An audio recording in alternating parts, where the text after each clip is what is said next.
Graça e paz, irmãos. Nós vamos hoje dar continuidade ao estudo do livro da Carta de João. Nós vamos ler o texto bíblico de João 4, dos versículos 7 em diante. Amados, amemo-nos uns aos outros, porque o amor procede de Deus.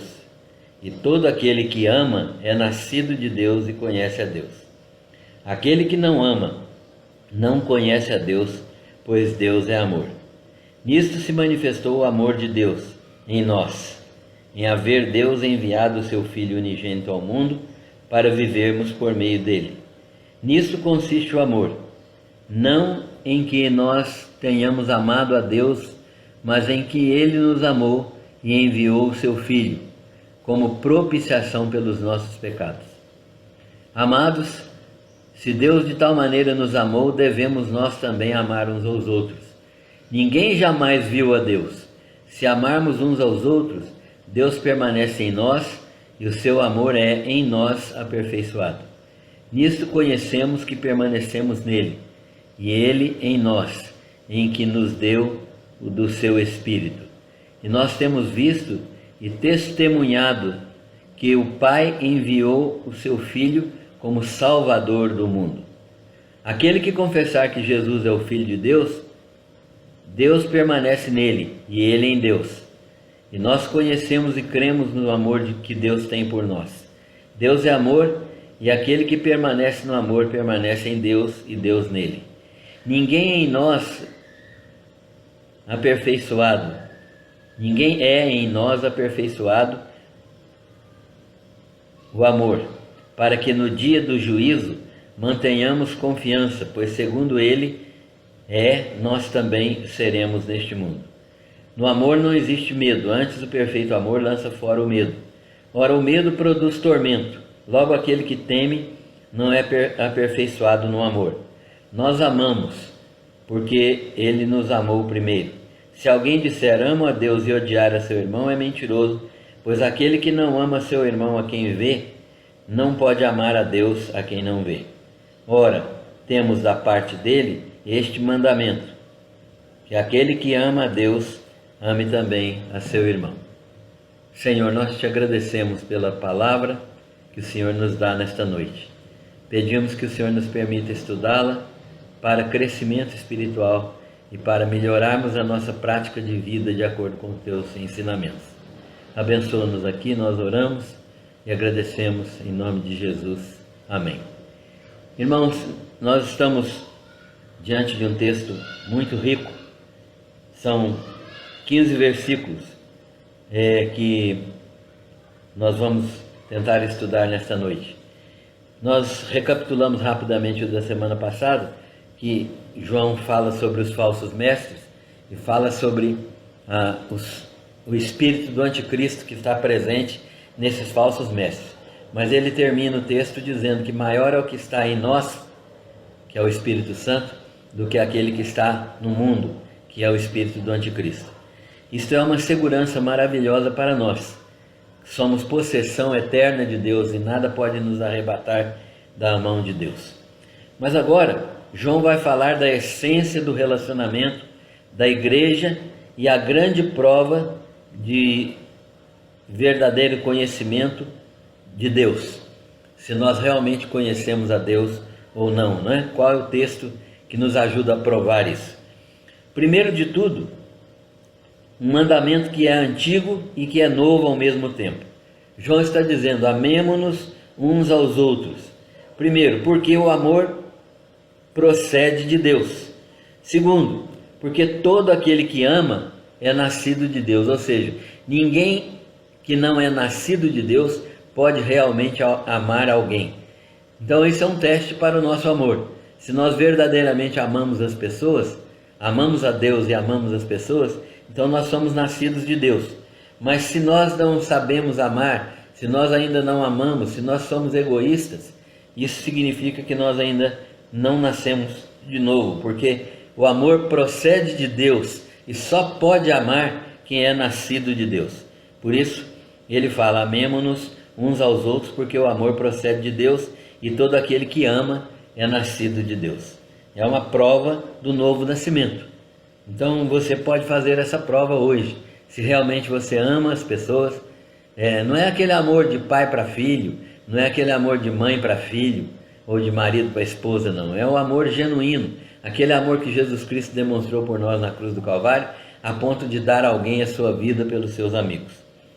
Todo aquele que ama verdadeiramente conhece a Deus, porque Deus é amor e Deus tem se revelado a essa pessoa, porque Deus é amor e aquele a quem Ele se revela, essa pessoa tem a capacidade dada por Deus de amar, né? Então Deus tem se revelado. De que modo? Se revelou em Cristo, se revelou na sua palavra, se revela na sua palavra, se revela na comunhão com os irmãos. Quem não ama, portanto, não conhece a Deus, porque Deus é amor. Deus é amor. Não é a mesma coisa de dizer que o amor é Deus. Tem muita gente que confunde isso. Fala que o amor é Deus e que exalta o Deus do amor. Os homossexuais falam isso, que o amor é Deus. E por isso eles são ensinados a amar a todas as pessoas e reputam como amor verdadeiro o amor homossexual. Não é verdade. Deus é amor, mas isso não significa que o amor seja Deus. Nós não podemos divinizar o amor, porque só Deus é amor. Divinizar o amor significa que o amor ocupa o lugar de Deus, e não é assim que a Bíblia ensina. A Bíblia ensina que Deus está acima do amor. Ele é amor, mas Ele está acima do amor. Ele é Deus único e verdadeiro. E Ele pode, portanto, amar infinitamente. Como conhecemos o amor de Deus? Como é que a gente pode conhecer o amor de Deus? Primeiro de tudo, conhecer o amor de Deus é conhecer que Ele foi manifesto por Deus. Deus manifesta esse amor por nós. Nisto se manifestou o amor de Deus em nós, em haver enviado Deus o seu Filho unigênito ao mundo para vivermos por meio dele. Olha que manifestação espetacular. Deus manifesta o seu amor enviando Jesus ao mundo. Por isso que João fala, né? Deus amou o mundo de tal maneira que deu o seu Filho unigênito. É um ato de amor, é um ato proposital de Deus. Foi direcionado a nós, suas criaturas. Deus amou especificamente o ser humano e mandou Jesus para ocupar o lugar do ser humano na cruz do Calvário. E foi um ato proposital. Isso significa o quê? Que Deus tinha um propósito eterno de realizar esse ato, e realizou esse ato para a glória do seu nome. Então, nós vamos ver que é um ato proposital de Deus, um ato que Ele determinou na eternidade passada. Ele enviou o seu próprio Filho ao mundo para nos dar vida, para vivermos por meio dele. Não fomos nós que amamos a Deus primeiro. A fonte do amor é Deus, isso nós acabamos de falar. É Deus quem é a fonte do amor. O amor é Deus, o amor vem de Deus, o amor tem Deus como sua origem e tem Deus como sua fonte. O amor é eterno em Deus. Ele nos amou primeiro e enviou o seu Filho como propiciação pelos nossos pecados. O que é que significa enviou o seu Filho como propiciação? Ele mandou Jesus Cristo para ocupar o nosso lugar como pecadores, para pagar a dívida que nos era imposta pelo pecado.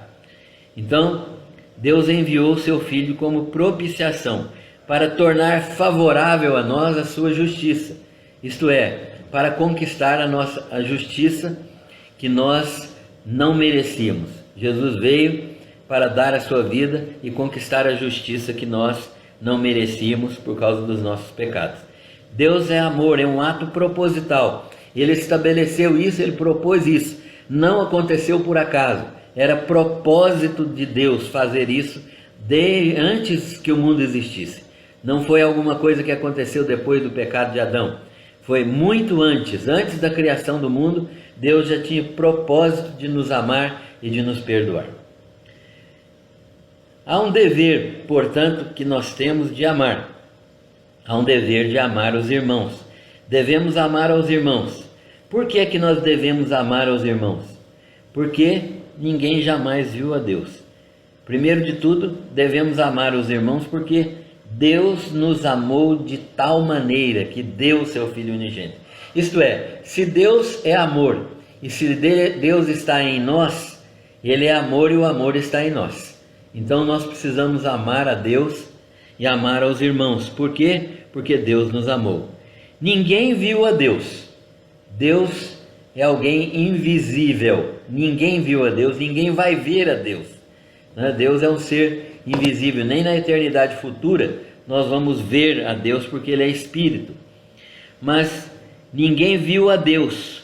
A prova que nós temos de sua existência é o seu amor por nós em Cristo Jesus. Então, a visualização de Deus e do seu amor é a visualização de Cristo, que tomou forma humana e veio a este mundo. Nós veremos a Jesus Cristo. Os apóstolos e os crentes do primeiro século, em parte, viram Jesus Cristo, viram seu corpo ainda antes da ressurreição e viram seu corpo depois da ressurreição. Nós não tivemos esse privilégio, mas nós o veremos, porque ele virá ressuscitado em glória, e nós o veremos. Então, ele é verdadeiramente a prova que nós temos de sua existência, e muitos o viram. O próprio apóstolo João, que está falando conosco aqui esta noite, viu o Senhor Jesus e tocou nele e conviveu com ele mesmo depois da sua ressurreição, e viu o seu corpo glorificado. Então, ninguém viu a Deus, mas nós temos a prova em Jesus Cristo da sua existência e do seu amor por todos nós. Quando nós amamos uns aos outros, o amor de Deus permanece em nós. E o amor de Deus nos aperfeiçoa e é aperfeiçoado também em nós. Nós somos, então, servos de Deus, e nisto conhecemos que permanecemos nele e ele em nós, porque ele nos deu do seu Espírito. Ninguém jamais viu a Deus, mas se nós amarmos uns aos outros, Deus permanece em nós por meio do seu Espírito, e o seu amor está em nós. O seu amor está em nós, conforme a palavra nos ensina. O seu amor está em nós pela presença do Espírito Santo dentro de nós. Então nós precisamos avaliar esta questão desse ato proposital de Deus, que nos dá o seu amor para que nós o amemos. E nós temos o dever de amar uns aos outros, de amar aos irmãos, porque Deus nos amou de tal modo que deu o seu Filho por nós. Ninguém viu a Deus, mas a prova de que nós conhecemos a Ele é aquela prova que nós conhecemos Jesus Cristo e experimentamos o seu amor por nós na cruz do Calvário. Quando amamos uns aos outros, Deus permanece em nós. O amor de Deus permanece dentro de nós. E seu amor é aperfeiçoado em nós, e ele também nos aperfeiçoa, nos torna cada dia mais capazes de amar uns aos outros. A presença do Espírito Santo que Deus nos deu é a garantia de que ele permanece em nós e nós permanecemos nele em amor. Deus nos dá esta maravilhosa graça de conhecermos o amor dele e de vivermos esse amor. O testemunho apostólico mais interessante, e o testemunho que nós temos de que Deus é amor e que ele habita em nós, é que o testemunho apostólico é de que eles têm visto a Jesus. Temos visto, temos testemunhado. O apóstolo João e os outros apóstolos viram a Jesus, tocaram em Jesus, conviveram com ele, comeram com ele, beberam com ele, conviveram 3 anos e meio com o seu mestre, e eles tocaram Jesus. Temos visto com os olhos, temos testemunhado que o Pai enviou o Filho como Salvador do mundo. Eles têm convicção plena, clara, de que Jesus Cristo é o Filho de Deus, o Salvador do mundo, porque eles conviveram com Jesus durante 3 anos e meio e foram testemunhas da sua ressurreição.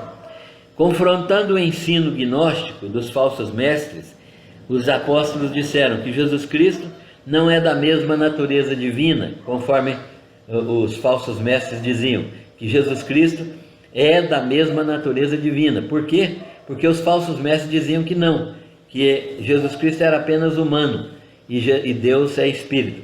Os falsos profetas diziam isso. Mas os mestres cristãos, os nossos irmãos em Cristo que foram os apóstolos, eles dizem que Jesus Cristo é da mesma natureza divina. Segundo, eles dizem também que há necessidade da morte sacrificial, da morte vicária de Jesus Cristo. Os falsos mestres declaravam que não havia salvação na morte de Cristo, que a salvação é pelo conhecimento.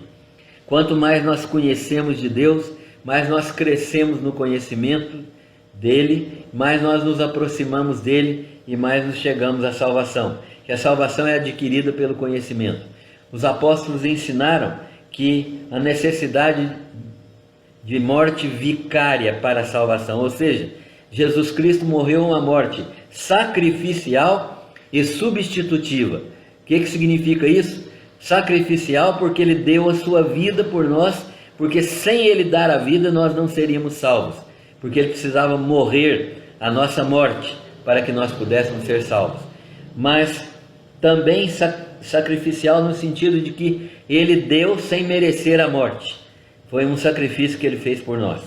E vicária, porque é substitutiva, ou seja, Jesus não morreu a morte dele, Jesus morreu a minha morte, né? Ele não precisava morrer. Então quando ele morreu de verdade, ele morreu de fato, ele morreu realmente, mas ele morreu no meu lugar. Era Credival que precisava morrer lá, e não Jesus, mas eu aceito como a minha morte, a morte do Senhor Jesus Cristo. E para cada crente é a mesma coisa, ele morreu por cada um dos crentes e por todos os crentes. Por isso essa morte é vicária, é substitutiva, não é só representativa, mas é substitutiva também. E os mestres ainda, os falsos mestres diziam ainda que não há pecado e salvação é por meio do conhecimento, da iluminação individual, o que os apóstolos negaram, dizendo que a salvação era por meio da morte sacrificial de Jesus Cristo. O apóstolo então declara que quem confessa que Jesus Cristo é o Filho de Deus, aquele que confessa que Jesus Cristo é o Filho de Deus, Deus permanece nele e ele permanece com Deus. Os apóstolos estão confrontando claramente os falsos mestres que negavam a existência de Jesus Cristo como Filho de Deus. Diziam que ele era apenas um ser humano, como nós já exaustivamente temos falado desse assunto. Então, os apóstolos eram divulgadores desta mensagem do Senhor Jesus Cristo.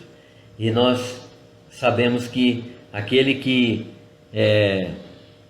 conhece o Senhor Jesus e permanece nele, ele está cheio do Espírito Santo, porque o Espírito Santo foi dado para nos habitar. E nós temos visto e testemunhamos que o Pai enviou o seu Filho como Salvador do mundo.